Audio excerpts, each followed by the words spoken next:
કેમ છો? કલ્પના હોમ કિચનમાં આપનું સ્વાગત છે। આજે હું તમારી સાથે શેર કરીશ બેસનના લાડુની રેસીપી। બેસનના લાડુ બનાવવા એકદમ સરળ અને સિમ્પલ છે। જો તમે માપ પ્રમાણે બનાવો તો એકદમ સરસ બને છે। આપણે કડાઈમાં પહેલાં બેસનને ઘીમાં શેકી લઈશું। પહેલાં આપણે બેસનને આવી રીતે કડાઈમાં લઈ અને પછી અંદર ઘી ઉમેરીશું। આવી રીતે આપણે 150 ગ્રામ ઘી અંદર ઉમેરવાનું છે અને આપણે ધીમો તાપ રાખવાનો છે કે બેસનનો આપણે જરાય દાઝવું ના જોઈએ કે એના લીધે એની જે ફ્લેવર છે સારી નહીં આવે। તો આપણે ધીમા તાપથી જ આને બ્રાઉન કલરનો થાય ત્યાં સુધી આપણે શેકી લઈશું। આને શેકવામાં જ આપણે બહુ ખ્યાલ રાખવો પડે છે। આનો તાપ આપણે એકદમ મીડિયમ રાખવાનો છે અને આવી રીતે આપણે મિક્સ કરતા રહેવાનું અને શેકી લેવાનું।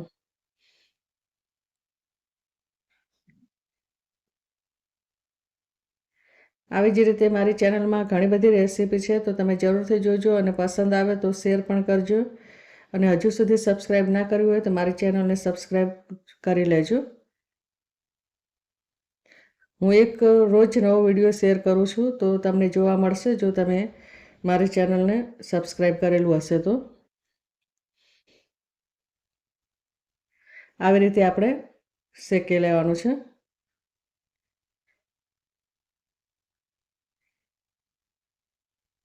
આનો જે આપણે કલર ચેન્જ થાય ત્યાં સુધી આપણે શેકવાનું છે।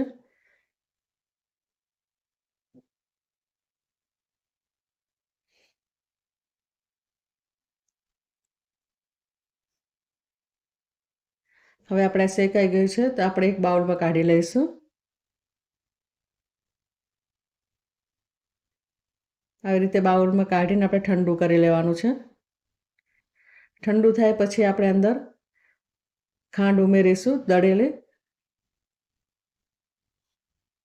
આને આપણે મિક્સ કરી લેવાનું છે અને એકદમ ઠંડુ નથી થવા દેવાનું। જે મીડિયમમાં ગરમ હોય ને અંદર આપણે આ ખાંડને ઉમેરવાની છે।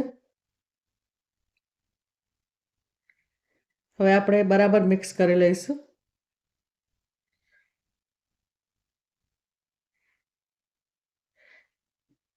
આવી રીતે સાકરને તમે દળીને આવી રીતે પાવડર બનાવી શકો છો ઘરે જ મિક્સચરમાં। હવે આપણે ઘી ઉમેરીશું। ઘી આપણે 200 ગ્રામ ઉમેરવાનું છે।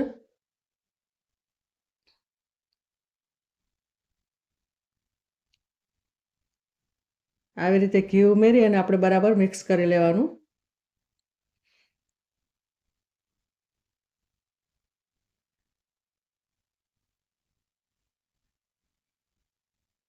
આવી રીતે આપણે જરૂરિયાત મુજબ ઘી અંદર ઉમેરતા રહેવાનું।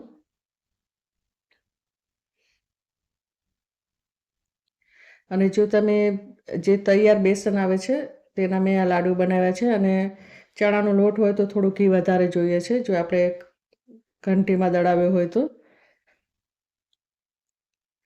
હવે આપણે જે નારિયેળનું છીણ છે તે આપણે અંદર ઉમેરવાનું અને બરાબર મિક્સ કરી લઈશું।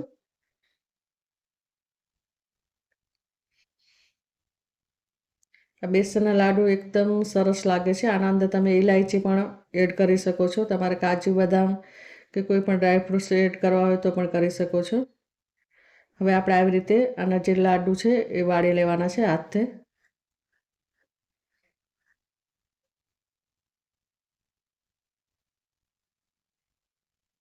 આવી રીતે આ લાડુ બનાવી લેવાના।